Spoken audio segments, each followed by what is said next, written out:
I'm ready. The cave. Oh no! Hey, there's a little man in there. You should talk to him. What's up, dude? I came from Fargabad to improve my skills. I don't know what this accent is. The monsters here can't be killed with normal swords. Instead, they'll just split in two. Okay. What color is this cave, Ryan? Purple? It is bright purple with a brown floor. Cool. Oh my goodness! Excuse Hey, look, the these fuck monsters. out of me. I'll excuse you, but not all that. Not all the way. Not all the way. Yeah, I can't excuse you God. quite that far. I'm doing all the buttons. All the buttons? Which ones? Too many of them. Ryan. Sorry. Ryan. I'm sorry. I Ryan. really apologize. Are you just gonna shop this whole time on? No, on I'm Steam looking for other horror games to. You got the bug now. Okay, other horror games. Yeah. Yeah. I can't remember. I know we've talked about it. Did you ever end up playing the original Dead Space? No, I didn't. Okay, the original Dead Space is quite scary and is available on Steam. Okay. And for relatively cheap. Okay, that's pretty cool. But it is best played with a controller. I don't have. Well, I would be able to lend you my wired Xbox 360 pad. That's because you're so nice. Because I'm not using it for anything right now. So. Well, in that case. Oh, here we go. Here's the list. Here's the mother load. I think. I've been just so off of playing scary games lately. I'm not paying super close attention. I think I'm on a huge horror kick. That's I was true. telling you about the. It is the appropriate time. Well, yeah, for sure. I think I mentioned this last time, but I'm doing my Bava-thon, and I've now seen almost every Bava horror film. Choco, I haven't seen Kaltiki yet, but I know that is on my list, and Ivan Piri. I've heard good things about Kaltiki because I think it's a blob movie. Which is great. You know Steve McQueen's in the original The Blob? I did not know that. It's true. Anyway, the Bava-thon. But now Mubi has some, I think I said this before too, Simon Leong movies. And I gotta get them. The guy did Goodbye Dragon Inn. Oh, right. I told you about like eons ago. And I have a harder time remembering the names of the people than of the movies. yeah. Looks like this guy. You alright? Mm-hmm. Seems it was not yet experienced enough. Please do this. Oh, sweet. I just gave you his kututsu. That's awesome. It's really nice. But anyway, between my DVDs and Mubi, that's like, I think, probably 3/4 of size filmography. So I think it's going to be my next. Even though it doesn't matter, it's not really Halloween themed. You know, I can't control when these things come around. That's true. Yeah. But for Halloween, we've got Fulci coming up. We got Dario Argento. Mm-hmm. Because I've fallen madly in love with Mario Bava.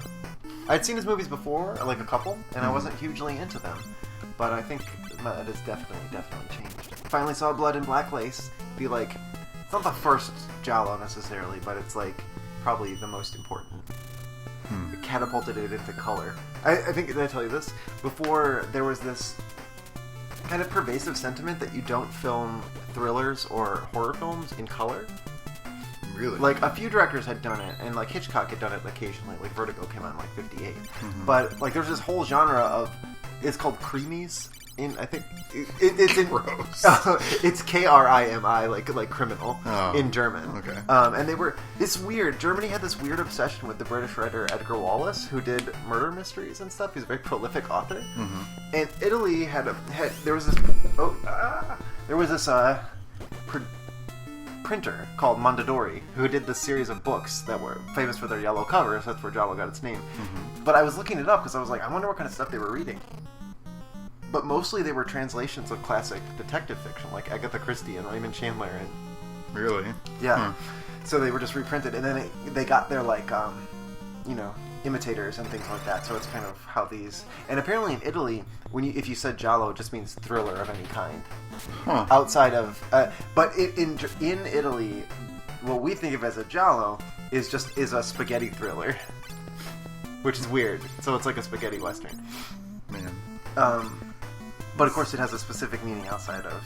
But anyway, Blood and Black Lace, like the color is nuts. Like it's incredible. Like it's like the whole thing is like glowing Technicolor. Like there's mannequins in it that are glowing bright red, basically. Like, and he lights everything with like gel lighting and stuff. It's really really cool. I don't know. At that point, they probably were just excited to be able to use those kind of colors. Yeah, exactly. There's a couple of other movies that I think of, like, just having that incredible color. Like, when Ozu did his first film in color, Equinox Flower, it's the same thing. It's like an explosion. Like, there's, like, bright red tea kettles in it for no reason, just other than like, the color just being wonderful. Or the movie Tokyo Drifter, which is just huge expanses of color for, like, I don't know, not really any reason. Like, he's wearing, like, a powder blue suit, and, like, you know, the like Kill Bill style, it'll just be, like, a big wall of red behind him as he's, like, that's the thing posing. I remember most about the Kill Bill movies is, like, they were really crazy on colors and, like... And it totally borrows all over the place. Yeah. Especially more in the first movie than actually in the second. I think the second one has more, like, natural... There's more locations. brown, because they're in the desert a little bit more. Yeah, totally. Well, like, even just, like, her bright yellow suit and stuff. Like, it's such a cool... Her bright yellow suit, and then the neon blue of the Tokyo highways, and the bright red inside the tea house. Even the white at the end with the snow and the battle. Perfect. Yeah. I know, and that's what Tokyo Drifter's like. This is the thing, too, is that Tracy's still never seen Kill Bill Part 2. And in my personal opinion, they are just one movie. It's just really long, and so it's like we have to sit down and watch the whole thing. And it's hard to find 6 hours to watch totally. Kill Bill. It's really fun, though. I love the Kill Bill movies. Me too. I'm an unapologetic fan. No, they're really cool. They're cool and fun, and I'm sure they're full of references to stuff I don't even know. But oh, yeah, absolutely. They're still great. Well, they have famous actors in them. Oh, yeah. There's, like, everyone is an incredible name in those movies. Well, even there's some, like the swords, the guy who makes the swords. Hattori Hanzo. Yeah, is I'm pretty sure that's Sonny Chiba. And Hattori Hanzo is like a real person as well. Yeah. And then I forget his name, like Baipei or something like that. The trainer.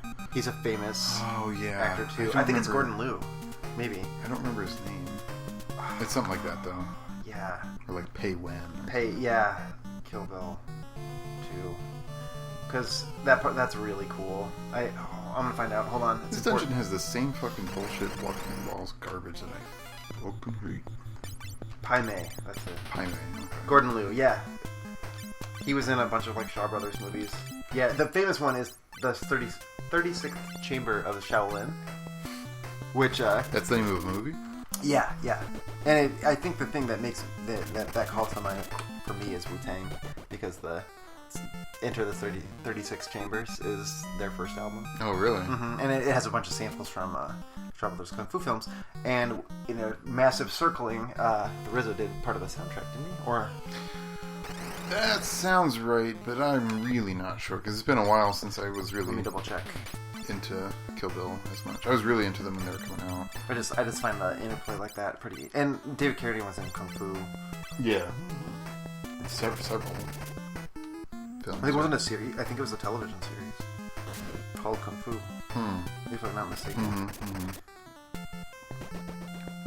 Wasn't he in Kung Fu movies as well? I think so. Yeah, and it was the RZA who did the soundtrack. So that's kind of weird that Gordon Liu starred in a movie scored by the RZA, whose first album was named after one of his films. Yeah. It's a small world. Well, I had this really bizarre experience because I loved Blood and Black Lace so much. I watched it 2 days ago, and I watched it again yesterday with the Tim Lucas commentary. And it was awesome. Like, he gives these histories of a lot of the cast, but, like, I don't know. Like, I feel like if a lot of, like, unless you're, like, into it, like, a contemporary audience is going to think it's kind of cheesy. You know what I mean? And it's a lot of, the plot is fashion models getting killed by a masked killer. You know what I mean? It's like the original Giallo slasher plot. But the histories behind so many of the women in the film are pretty amazing. I mean, just everybody in the film. Like, just as a kind of example, one of the actors, Franco De Paulo, was married to Rosemary Clooney. Oh, really? Who is? Yeah, I mean, we know Rosemary Clooney, but is also makes him the uncle of George Clooney. That's so bizarre. Wow. What was I just thinking? Like, it's like 6 degrees of separation. Yeah. It's like, David Carradine is also in the Corman movie Death Race 2000 as I forget his name, but he's the guy in the mask. In that one, playing the President of the United States is Harriet Medine, who was a sometime Bava supporting cast member. Like, she plays like this old woman. Like in Blood and Black Lace, plays Clarice. And apparently, the commentator Tim Lucas was like friends with her. Like, he wrote this book, I think, that he helped like Kickstarter, called Mario Bava: All the Colors of the Dark. It's like out of print now. Like, it was a short run, but like it's huge, and it's like the book on Bava. But like, it sounds like for that process, he went and tracked down tons of the cast members that he worked with over his career, and like became friends with a number of them, like to the point where they would call each other frequently.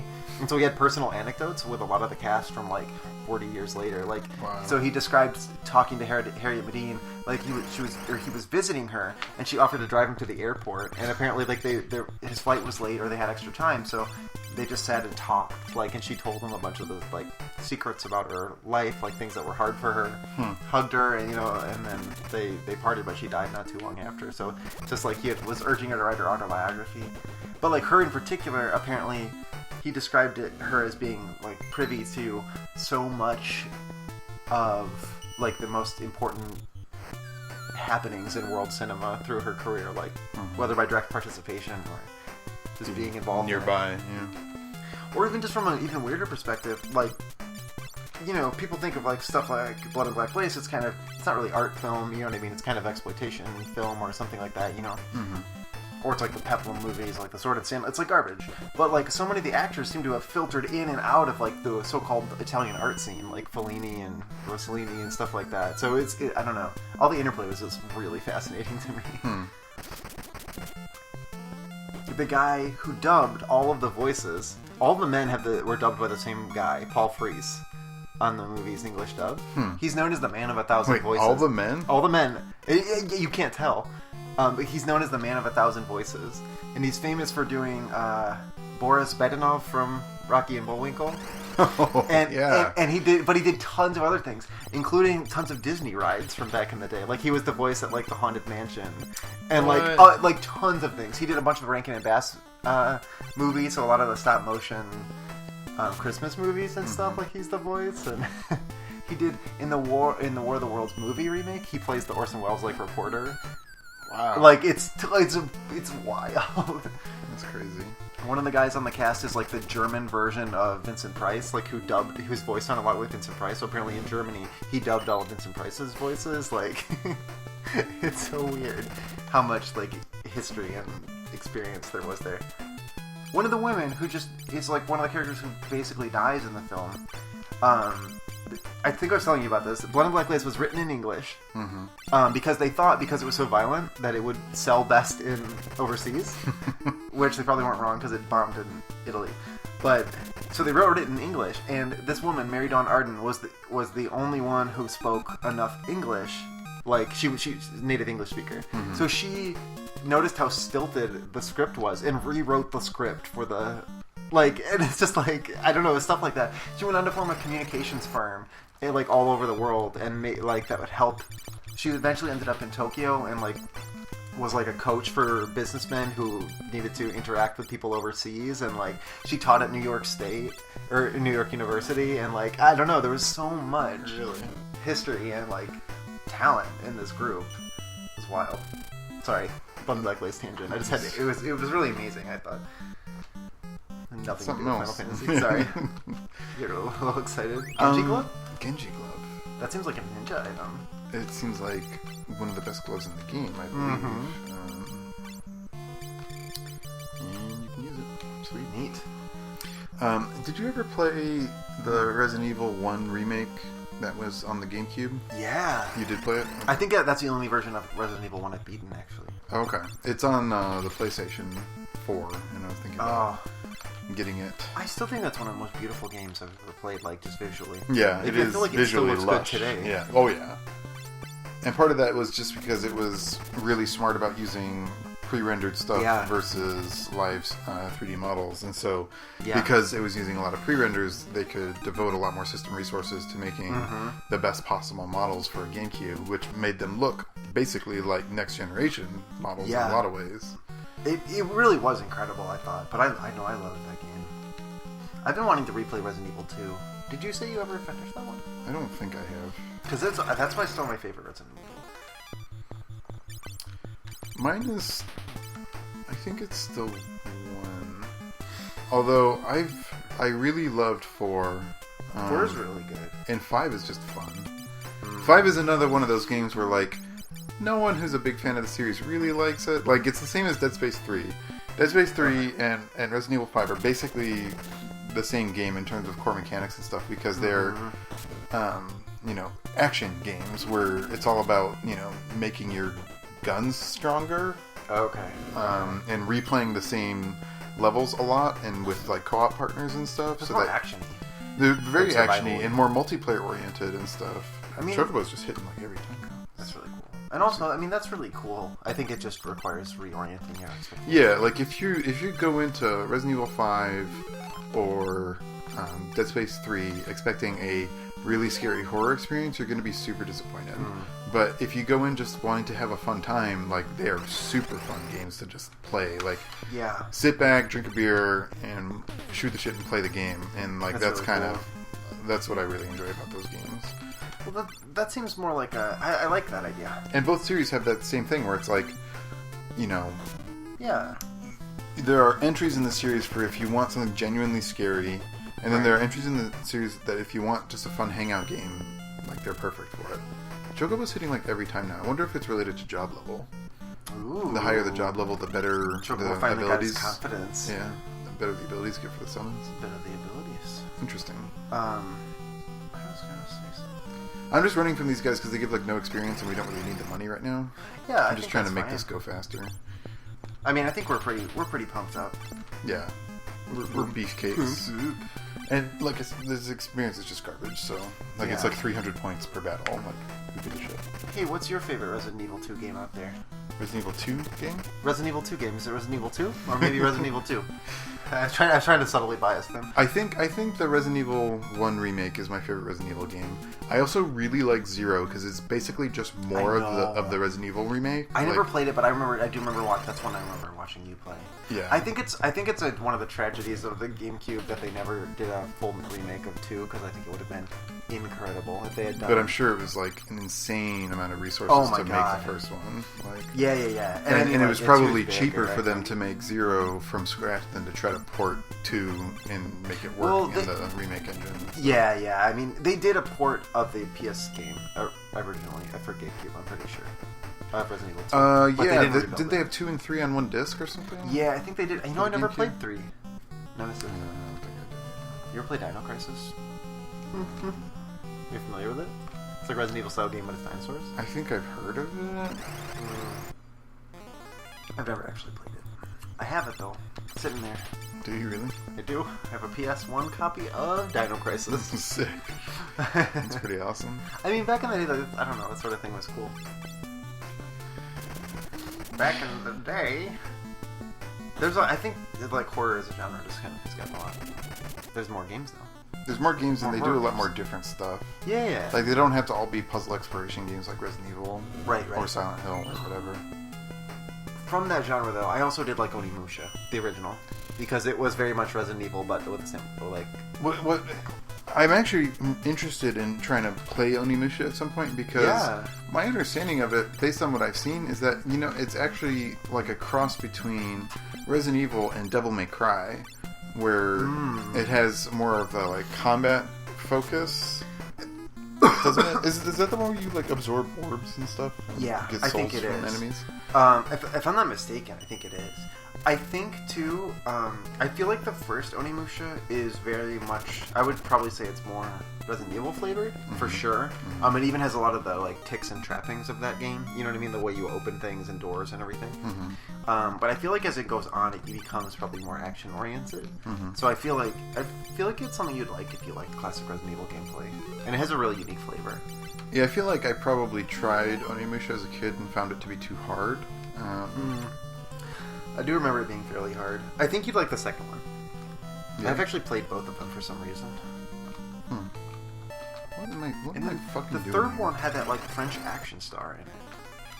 Like, hold on. I don't know that. Yeah, like, it had, like, it was like a weird crossover. The other thing I learned today was that, or yesterday, or sometime Yeah. Demon Siege. The Devil May Cry 4 HD port for PS4 is like super cheap on PlayStation Network, so I was thinking about getting that as well. Who is this guy? There we go. This place is a fucking nightmare. Yeah, it's a purple though. I hate everything about what's happening.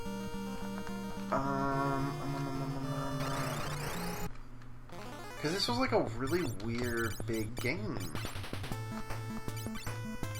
Yeah, and it was set either entirely or partially in Paris. Jean Reno. What is French actor Jean Reno. What is the name of the game though? Oh, Onimusha 3 Demon Siege. Jean Reno. Jean Reno. It's probably not Reno. Reno. John Reno. It is spelled exactly like Reno, Nevada, but it is not. I figure. Although Renault would probably. I don't know. I don't fucking know. Oh, it's interesting. They started 1 and 2. I think both had the, pre-rendered 2D backgrounds, but this one they designed it in all 3D apparently. This is the one I've never played yet. What? For the Japanese launch of Onimusha 3, peripheral manufacturer Hori released the special Onimusha-themed memory card and the, quote, Soul Controller, a 38-inch long DualShock controller shaped like a Tachi sword. That's dope. Do you remember the chainsaw controller for the GameCube that came out with Resident Evil 4? What? Yeah. No, I don't. That was this whole fucking thing. I think it was Resident Evil 4. Oh, that's ridiculous. And yeah, there was like a ridiculous, huge chainsaw controller. Oh my lord. For the Also, GameCube. I'm going to have to take a quick break as soon as we're done with this Snan Snake. Snee. Oh, alright, fine. Bye. It's in your toes. Okay, bye.